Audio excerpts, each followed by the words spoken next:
বালমুদ্দি কখন কখন না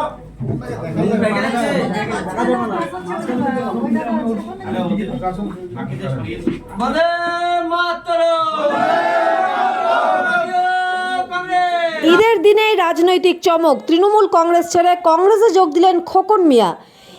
ঈদের শুভ দিনেই কোচবিহারের রাজনীতিতে ঘটল বড়সড় রদবদল। তৃণমূল কংগ্রেসের পুরনো নেতা এবং তৃণমূল কিষাণ ক্ষেত মজুর কমিটির জেলা সভাপতি তথা রবি ঘোষের ঘনিষ্ঠ অনুগামী খোকন মিয়া দল ছেড়ে কংগ্রেসে যোগদান করলেন। প্রসঙ্গত, আসন্ন বিধানসভা নির্বাচনকে কেন্দ্র করে ইতিমধ্যেই নির্বাচনের দিন ঘোষণা হয়েছে এবং প্রায় সব রাজনৈতিক দলই তাদের প্রার্থী তালিকা প্রকাশ করেছে। তৃণমূল কংগ্রেসের পক্ষ থেকেও একাধিক প্রার্থীর নাম ঘোষণা করা হলেও সেই তালিকায় দেখা যায়নি দলের বহু পুরনো ও অভিজ্ঞ নেতার নাম। এই তালিকা থেকে বাদ পড়েছেন রবীন্দ্রনাথ ঘোষ, খোকন মিয়া সহ একাধিক প্রবীণ কর্মী। এই ঘটনাকে ঘিরে দলের অন্দরে অসন্তোষের বাতাবরণ তৈরি হয়েছে। তার জেরে শনিবার ঈদের দিনে তৃণমূল কংগ্রেসের জন্মলগ্ন থেকে যুক্ত থাকা খোকন মিয়া দল ত্যাগের সিদ্ধান্ত নেন এবং আনুষ্ঠানিকভাবে কংগ্রেসে যোগদান করেন। রাজনৈতিক মহলের মতে নির্বাচনের মুখে এই ধরনের রদবদল ভোটের সমীকরণে নতুন মাত্রা যোগ করতে পারে। এখন দেখার বিষয় এই পরিবর্তন আগামী দিনে কতটা প্রভাব ফেলে জেলার রাজনৈতিক চিত্রে। দক্ষিণ বিধানসভা কেন্দ্রের মানুষ ভোটার তারা সেই চিন্তাধারাটা করে নিয়েছে, কে ভালো কে মন্দ, কাকে ভোট দিলে আগামী দিনে সম্প্রীতির মেলবন্ধন থাকবে।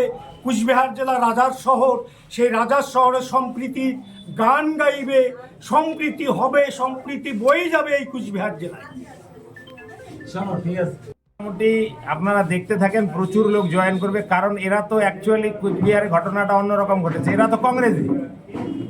আজকে যেটা শাসক যারা পুরনো তৃণমূল করতো তাদের তো তৃণমূলে কোনো জায়গা নাই। ফরওয়ার্ড ব্লক থেকে এসে যাদের বিরুদ্ধে আন্দোলন তারাই জায়গাটা দখল করে নিয়েছে।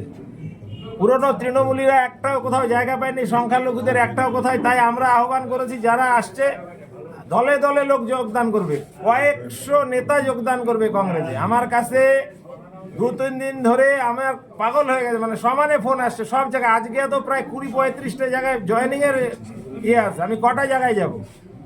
তো জয়েনিং প্রচুর, এবং বড় বড় নেতারা যারা কংগ্রেসের প্রোডাক্ট কংগ্রেসে ছিল, কংগ্রেসের কাছে তৃণমূলটা তো কংগ্রেস ভেঙে তৈরি হয়েছিল। তো যারা আসল তৃণমূল, যারা কংগ্রেসি আর কি, তারা সবাই কংগ্রেসে ব্যাক করছে এবং একটা বিশাল অঙ্ক কুচবিহার জেলায় আমি বলতে পারি যোগাযোগ করেছে, তারা কংগ্রেসে জয়েন। খোকন মিয়া কি দক্ষিণ বিধানসভা কেন্দ্রের প্রার্থী হচ্ছে? প্রার্থী আমাদের ঠিক করার জন্য আমাদের অবজারভাররা আসছেন। আমরা ওনাকে বলেছি আমরা ওনাকে ইলেকশন লড়াতে চাই এবং এটা ঠিক করার অধিকার আমার নেই। এটা আমরা সবাই মিলে আলোচনা করে ও পার্টিতে জয়েন করেছে, আমরা সব কিছু করে আমরা ঠিক করব।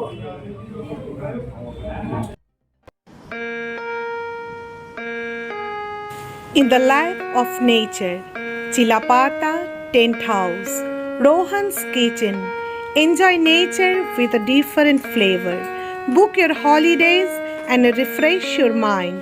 Contacts 6297280045, 7584003231 and 99329209004.